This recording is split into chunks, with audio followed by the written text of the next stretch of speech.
वफाकी वज़ीर इत्तलात का कौमी असम्बली में गरजदार इजहार ख्याल। अतातारा ने कहा कि डिजिटल लड़ाई में भारत को घर में घुस के मारा, हमारे अकाउंट ब्लॉक किए तो उन्हीं के चैनल्स पर अपने इश्तिहार चलो। वो हमने जियो टैगिंग के जरिए वहां पे एड्स का एयर टाइम खरीद के हर इंडियन यूट्यूब चैनल के ऊपर अफवाज पाकिस्तान का तराना चलाया। दुश्मन ताक में बैठा है कि उसने हमला कब करना है। मैं ये समझता हूं कि पाकिस्तान ने नैरेटिव डोमेन में, पाकिस्तान ने डिप्लोमेटिक सतह पे भारत को जो मार मारी है उनकी नस्लें याद रखेंगी इंशाअल्लाह ताला अल्लाह के फजल से। हमारा दामन साफ है। इस वाकये की एक फेयर और ट्रांसपेरेंट इन्वेस्टिगेशन करवाना चाहते हैं, अपना शौक पूरा कर लीजिए। ये होगी, दूध का दूध और पानी का पानी होगा।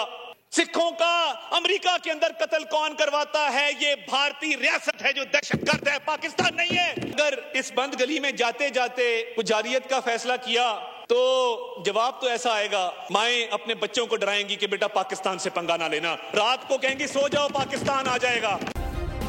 सब्सक्राइब करें और बेल दबाएं ताकि कोई खबर रह न जाए।